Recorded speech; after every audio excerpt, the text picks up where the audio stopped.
அனைவருக்கும் வணக்கம். இது யூகேவி தமிழா கல்வி சம்மந்தப்பட்ட தகவல்களை தொடர்ச்சியாக கொடுத்துட்டு வரோம். அந்த வரிசையில் இந்த வீடியோவில் எதை பற்றி பார்க்க போகிறோம் அப்படின்னு பார்த்தீங்கன்னா, இப்போ எல்லாருமே ஸ்டூடெண்ட்ஸ் கேட்டுட்டு இருக்கிறது பார்த்தீங்கன்னா அமிர்தா கவுன்சிலிங் பற்றி தான் டீட்டெயில்ஸ் கேட்டுட்டு இருக்காங்க.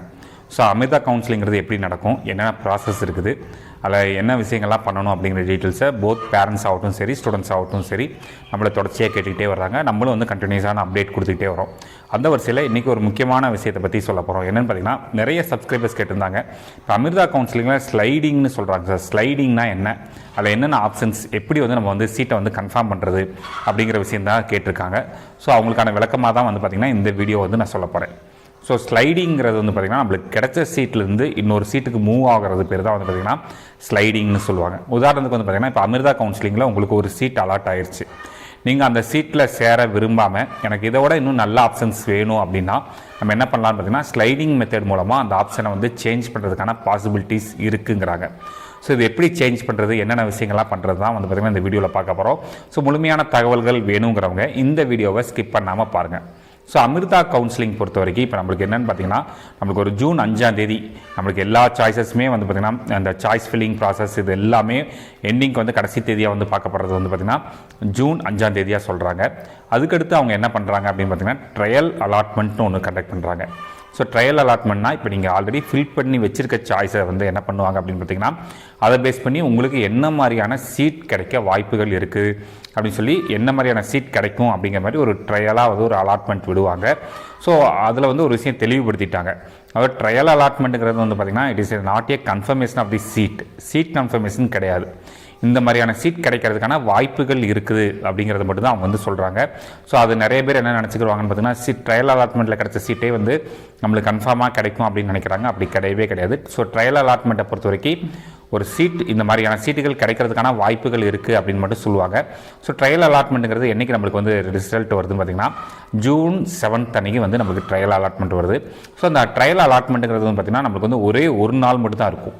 அதாவது 8 சாயந்தரம் 5 மணிக்குள்ளே வந்து நம்ம என்ன பண்ணிக்கலாம் அப்படின்னு பார்த்திங்கன்னா, அந்த ட்ரையல் அலாட்மெண்ட் வந்ததுக்கு அப்புறமேல்ட்டு நம்ம வந்து என்ன பண்ணிக்கலாம் அப்படின்னு பார்த்திங்கன்னா ரிசல்ட், அதாவது நீங்கள் கொடுத்துருக்க சாய்ஸஸை வந்து மாற்றிக்கலாம். ஓகே, நான் கொடுத்த சாய்ஸ்க்கான சீட்டு வந்து எனக்கு ட்ரையல் அலாட்மெண்ட்டில் கிடைக்கல, அப்போ நான் சாய்ஸஸை மாற்ற முடியுமானா அந்த ஒரு நாளைக்கு மட்டும் மாற்றுறதுக்கு அலோவ் பண்ணுறாங்க. ஸோ அந்த ஒரு நாளைக்கு மட்டும் என்ன பண்ணிக்கலாங்க அப்படின்னு பார்த்திங்கன்னா, நம்மளுக்கு வந்து ட்ரையல் அலாட்மெண்ட் ரிலீஸ் ஆகி அந்த 24 மணி நேரத்துக்குள்ளே நம்ம என்ன பண்ணிக்கலாம் பார்த்திங்கன்னா சாய்ஸஸை வந்து ரீசேஞ்ச் பண்ணிக்கலாம். ஓகேங்களா? ஸோ இதை சேஞ்ச் பண்ணிட்டோம் அப்படின்னு பார்த்தீங்கன்னா இது கடைசி தேதி 8 ஜூன் 8 சாயந்தரம் 5 மணி வரைக்கும் கொடுத்துருக்குறாங்க.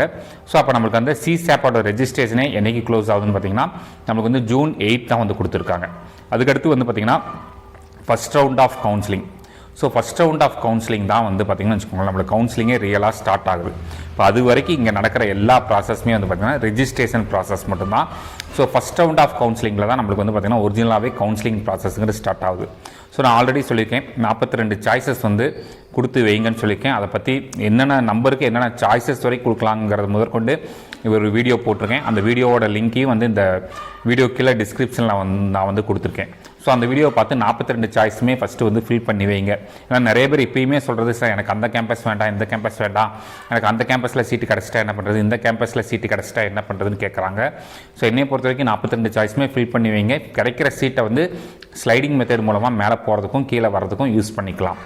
அதே மாதிரி அடுத்து வந்து முக்கியமான விஷயம் என்ன பார்த்தீங்கன்னா ஸ்லைடிங். ஓகே, இப்போ ஸ்லைடிங்கிறீங்க அப்படின்னா என்ன சார், ஸ்லைடிங்கில் என்ன தான் சார் நடக்கும் அப்படின்னு பார்த்தீங்கன்னா, இப்போ நீங்கள் இங்கே இருக்க எல்லாருமே கலந்துக்க போகிறது ஃபஸ்ட் ரவுண்ட் ஆஃப் கவுன்சிலிங்கில் வந்து கலந்துக்க போகிறாங்க. ஸோ இப்போ நம்மளுக்கு வந்து விஐடி கவுன்சிலிங்லாம் வந்து பார்த்திங்கன்னா ஒரு ஃபஸ்ட் ரவுண்டுனா 1 to 20,000, அடுத்து வந்து 21 செகண்ட் ரவுண்டுக்கு 21,000 to 45,000 இந்த மாதிரிலாம் இருந்துச்சு. இங்கே வந்து அப்படி கிடையாது. மொத்தமாக இந்த AEEE கீழே வர்றவங்களும் ப்ளஸ் JEE கீழே வர்ற எல்லாரையுமே வந்து பார்த்திங்கன்னா ஃபஸ்ட்டு வந்து நம்ம வந்து ஃபஸ்ட் ரவுண்ட் ஆஃப் கவுன்சிலிங்கில் வந்து நம்ம வந்து கலந்துக்க போகிறாங்க. ஸோ அந்த ஃபஸ்ட் ரவுண்ட் ஆஃப் கவுன்சிலிங்கில் நம்ம எல்லாருமே வந்து சாய்ஸை ஃபில் பண்ணி வச்சுருப்போம். ஸோ அதுக்கு வந்து சீட் அலாட் ஆகும். சரிங்களா? இப்போ சீட் அலாட் ஆகுது அப்படின்னா நம்ம என்ன பண்ணணும்னு பார்த்தீங்கன்னா, நம்மளுக்கு ஃபஸ்ட் ஆஃப் ஆல் கொடுக்க விஷயம் வந்து ஸ்லைடிங்கில் ஃபஸ்ட்டு விஷயம் பார்த்தீங்கன்னா அக்செப்டட் கொடுக்கணும். அதாவது நான் இந்த சீட்டை ஏற்றுக்கிறேன் அப்படின்னு கொடுக்கணும். ஓகேங்களா? அந்த சீட்டை ஏற்றுக்கிறேன்னு கொடுத்துட்டோம் அப்படின்னா நீங்கள் விரும்பின சீட்டே நீங்கள் விரும்பின ஃபீஸ் ஸ்ட்ரக்சர்லேயே கிடைக்குதுன்னா நம்ம என்ன பண்ணிக்கலாம் பார்த்தீங்கன்னா அக்செப்ட் பண்ணிவிட்டு தென் வந்து பார்த்திங்கன்னா நீங்கள் வந்து இனிஷியல் பேமெண்ட்டாக வந்து எவ்வளோ கட்ட சொல்கிறாங்கன்னு பார்த்தீங்கன்னா 1 lakh கட்டணும். ஸோ உங்களுக்கு சீட்டு கன்ஃபார்மாக வேணும் அப்படின்னு பார்த்தீங்கன்னா அக்செப்ட் அண்டு கன்ஃபார்ம்னு ஒரு விஷயம் இருக்குது. ஸோ அக்செப்ட் கொடுத்துட்டு 1 lakh பே பண்ணிவிட்டு கன்ஃபார்ம் கொடுத்துட்டு ரிமைனிங் ஃபீஸை வந்து பே பண்ணிடணும் அப்படிங்கிறாங்க. ஸோ அந்த ஃபஸ்ட் ரவுண்டோட அலாட்மெண்ட்டுங்கிறது எப்போ வரப்போகுதுன்னு பார்த்தீங்கன்னா 11th June 2023. ஆனால் அந்த 11ஆம் தேதி வரைக்கும் ஸ்லைடிங் ப்ராசஸே கிடையாது, நம்மளுக்கு ஒரு சீட்டு மட்டும் அலாட் ஆகும். ஸோ 11ஆம் தேதி ஜூன் 11ஆம் தேதி அந்த சீட் அலாட் ஆகிடும். அதுக்கடுத்து நம்ம வந்து என்ன பண்ணணும் அப்படின்னு பார்த்தீங்கன்னா அந்த நம்மளுக்கு வந்து சீட்டு ஓகேன்னா அக்செப்ட் கொடுத்துட்டு நம்ம என்ன பண்ணிக்கலாம் அப்படின்னு பார்த்தீங்கன்னா இனிஷியல் பேமெண்ட்டாக 1 lakh வந்து என்னைக்குள்ளே பே பண்ணணும் அப்படின்னு பார்த்தீங்கன்னா June 21st பே பண்ணணும் அப்படின்னு சொல்கிறாங்க. ஓகே, இல்லை எனக்கு வந்து அந்த சீட்டை வந்து நான் வந்து அதாவது அந்த சீட்டில் ஜாயின் பண்ண விரும்பலை, எனக்கு இதோட நல்ல சாய்ஸஸாக வேணும்னா ஸ்லைடிங்கில் மொத்தம் 3 மெத்தட் சொல்கிறாங்க. என்னென்னு பார்த்தீங்கன்னா ஃபஸ்ட்டு மெத்தட் வந்து பார்த்தீங்கன்னா move to any higher academic preference. அதாவது இதில் அகடமிக் ப்ரிஃபரன்சஸ்ங்கிறது என்ன பார்த்தீங்கன்னா நம்ம கொடுத்துருக்க சாய்ஸை தான் வந்து அவங்க என்ன சொல்கிறாங்கன்னு பார்த்தீங்கன்னா ப்ரிஃபரன்சஸ்ன்னு சொல்கிறாங்க. இல்லை என்ன sir move to any higher academic ப்ரிஃபரன்ஸ்னால் எனக்கு புரியல சார் அப்படின்னு பார்த்தீங்கன்னா இப்போ உதாரணத்துக்கு நீங்கள் வந்து ஒரு 4 சாய்ஸ் கொடுத்துருக்கீங்கன்னு வச்சுக்கோங்க. இப்போ உங்களுக்கு 4வது சாய்ஸ் கிடச்சிருச்சு.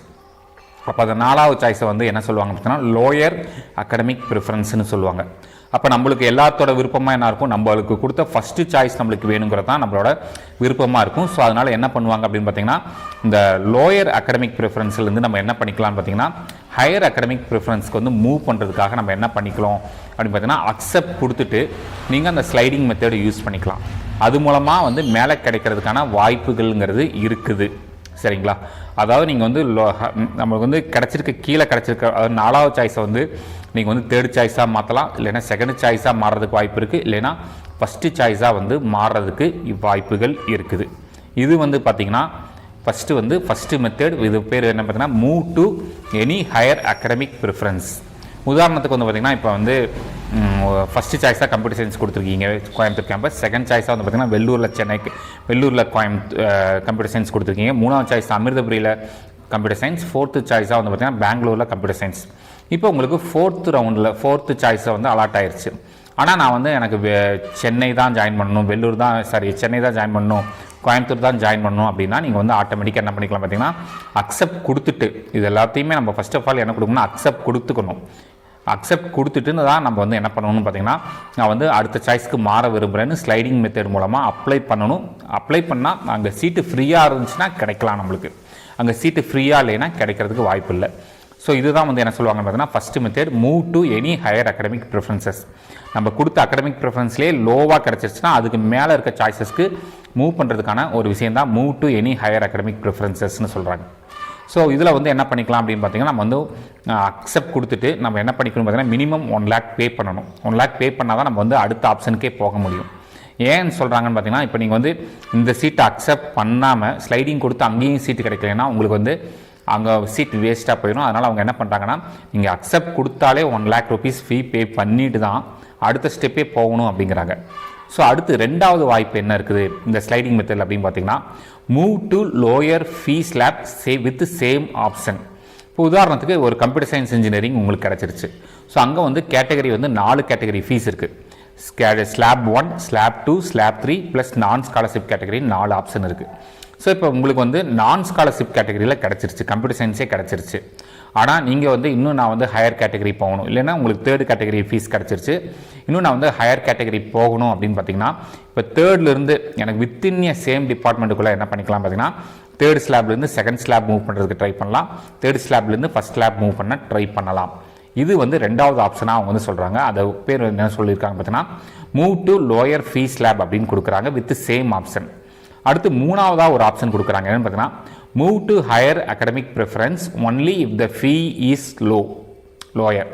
அதாவது நீங்கள் வந்து ஒரு அதே ஆஸ் யூஸ்வல் சொன்ன மாதிரி கம்ப்யூட்டர் சயின்ஸில் ஒரு லோயஸ்ட் ஃபீஸ் லேப்லேருந்து என்ன பண்ணிக்கலாம் பார்த்தீங்கன்னா வித்தின் அகடமிக் ப்ரிஃபரன்ஸ் நீங்கள் கொடுத்துருக்கிறதுலே வந்து பார்த்திங்கன்னா ஹையஸ்ட் அகடமிக் ப்ரிஃபரன்ஸில் போயிட்டு கம்மியான ஃபீஸில் எடுத்துக்கலாம். உதாரணத்துக்கு இங்கே வந்து பார்த்திங்கன்னா இப்போ நீங்கள் வந்து உங்களுக்கு இங்கே அலாட் ஆகிருக்கிறதே ஃபஸ்ட்டு ஸ்லாட்டில் அலாட் ஆயிடுச்சு 4th ஆப்ஷனாக. உதாரணத்துக்கு இப்போ ஒரு மெக்கானிக்கல் இன்ஜினியரிங் அலாட் ஆயிடுச்சு ஃபஸ்ட்டு ஸ்லாப் ஃபீஸில்.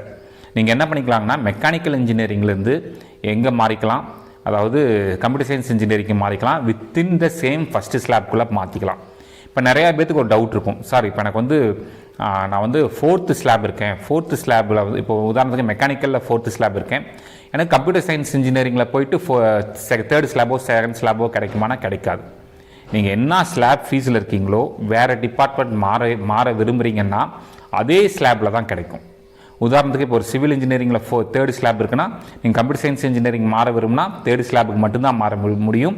அங்கே தேர்ட் ஸ்லாப்லேருந்து செகண்ட் ஸ்லாபுக்கு மாற முடியாது. நீங்கள் ஒரு டிபார்ட்மெண்ட்டுக்குள்ளே, அதாவது உதாரணத்துக்கு இப்போ சிவில்லையே உங்களுக்கு தேர்ட் ஸ்லாப் கிடச்சிருச்சுன்னா சிவிலுக்குள்ளே மாறுறதுக்கு மட்டும் தான் வந்து பார்த்திங்கன்னா செகண்ட் ஸ்லாப் ஃபஸ்ட் ஸ்லாப்புக்கு மூவ் ஆக முடியும். ஸோ ஃபஸ்ட்டு ஸ்லாபுங்கிறது ஃபீஸ் கம்மி, செகண்ட் ஸ்லாபுங்கிறது அதோட கொஞ்சம் கூடுதல், தேர்ட் ஸ்லாபுங்கிறது அதோட கூடுதல். நான் ஸ்காலர்ஷிப் கேட்டகரி 6 லட்ச ரூபா வரும். ஸோ இதுதான் வந்து பார்த்திங்கன்னா நம்மளுக்கு வந்து அமிர்தாவில் சொல்லக்கூடிய விஷயம் என்னன்னு பார்த்தீங்கன்னா ஸ்லைடிங்கிற ப்ராசஸ். ஸோ உங்களுக்கு வந்து ஃபஸ்ட் ரவுண்டை வந்து நீங்கள் வந்து சீட் அலாட் ஆகிரும். நீங்கள் அக்செப்ட் கொடுத்துட்டு 1 lakh ரூபி ஃபீ பே பண்ணிவிட்டு என்ன பண்ணிக்கலாம் அப்படின்னு பார்த்தீங்கன்னா நம்ம வந்து அடுத்த ஓகேனா நம்ம அக்செப்ட் கொடுத்து 1 lakh ரூபி கொடுத்து கன்ஃபார்ம் பண்ணிக்கலாம். அப்படி இல்லைங்கிற பட்சத்தில் நம்ம என்ன பண்ணிக்கலாம் பார்த்தீங்கன்னா அக்செப்ட் கொடுத்துட்டு 1 lakh ரூபி ஃபீ பே பண்ணிவிட்டு ரவுண்ட் 2க்கு பார்ட்டிசிபேட் பண்ணலாம். ஸோ இந்த ரவுண்ட் 2ல் தான் என்ன பண்ணுறாங்க அப்படின்னு பார்த்தீங்கன்னா திருப்பியும் இந்த ஸ்லைடிங் மெத்தட் நடக்கிறது எல்லாமே ரவுண்ட் 2ல் தான் நடக்கும். ஸோ ரவுண்ட் 2ல் உங்களுக்கு சாட்டிஸ்ஃபைடாக இருந்துச்சு, உங்களுக்கு ரவுண்ட் 2ல் வந்து சாட்டிஸ்ஃபைடாக வந்து உங்களுக்கு சீட்டு கிடச்சிருச்சுன்னா நம்ம வந்து கன்ஃபார்ம் பண்ணிவிட்டு ரிமைனிங் ஃபீஸை வந்து பே பண்ணிடலாம். இல்லை இன்னொரு விஷயமும் கேட்குறாங்க, சார் இப்போ எனக்கு வந்து 3 ரவுண்டுலேயுமே நான் பார்ட்டிசிபேட் பண்ணுறேன், இதில் வந்து ரவுண்ட் 1, ரவுண்ட் 2, ரவுண்ட் 3ங்கிறாங்க. ஸோ 3 ரவுண்ட்லேயுமே பார்ட்டிசிபேட் பண்ணுறேன், எனக்கு 3 ரவுண்ட்லேயுமே அலாட்மெண்ட் கிடைக்கல, அப்போ நான் கட்டின ஃபீஸ் வந்து ரீஃபண்டபிளான்னு கேட்குறாங்க. ரீஃபண்டபிள்னால் அதாவது இந்த கவுன்சிலிங் ஃபீ 5000ங்கிறாங்க, அது ரீஃபண்டபிளான்னு கேட்குறாங்க. அது வந்து கண்டிப்பாக ரீஃபண்டபிள் தருவோம் அப்படிங்கிற மாதிரி அவங்க சொல்லிட்டாங்க. அது இல்லாமல் இன்னொரு விஷயம் என்னென்னு பார்த்தீங்கன்னா இப்போ சில பேர் கேட்டாங்க, அதாவது சார் இப்போ எனக்கு வந்து நான் நினச்ச டிபார்ட்மெண்ட் கிடைக்கல, ஆனால் நான் ஜாயின் பண்ணலை, அப்போ எனக்கு அந்த கவுன்சிலிங் ஃபீ வந்து எனக்கு ரிமைனிங் தருவாங்களான்னு கேட்டால் கண்டிப்பாக தரமாட்டாங்க. ஒன்ஸ் உங்களுக்கு சீட் அலாட் ஆயிடுச்சு அப்படின்னு பார்த்தீங்கன்னா அந்த கவுன்சிலிங் ஃபீ வந்து நான் ரீஃபண்டபிளாக போயிடும். அதே சமயத்தில் நீங்கள் வந்து உங்களுக்கு 3 ரவுண்ட்லேயுமே எந்த சீட்டுமே அலாட் ஆகலை அப்படிங்கிற பட்சத்தில் உங்களுக்கு வந்து கண்டிப்பாக வந்து என்ன ஆகும்னு பார்த்தீங்கன்னா அந்த நீங்கள் கட்டின 5000 ருபீஸ் வந்து ரீஃபண்டபுள்னு சொல்லியிருக்காங்க. இது முதல் விஷயம். ரெண்டாவது விஷயம் வந்து பார்த்திங்கன்னா நான் ஏற்கனவே இன்னொரு வீடியோவில் சொல்லியிருந்தேன், அதாவது JEE ஸ்கோர் வச்சுருக்கவங்களுக்கு தனி ரேங்க் லிஸ்ட்டு வர வாய்ப்புகள் இருக்குதுன்னு சொல்லியிருந்தேன். அதுக்கடுத்து நம்ம சப்ஸ்கிரைபர் ஒருத்தவங்க வந்து பார்த்திங்கன்னா டேரெக்டாக அமிர்தா யூனிவர்சிட்டிக்கே மெயில் பண்ணி ஒரு டீட்டெயில் கேட்டிருந்தாங்க, JEEக்கு தனியாக ரேங்க் லிஸ்ட் இருக்கான்னு கேட்டிருக்காங்க. ஸோ JEEக்கு தனியாக ரேங்க் லிஸ்ட்டுங்கிறது இல்லை.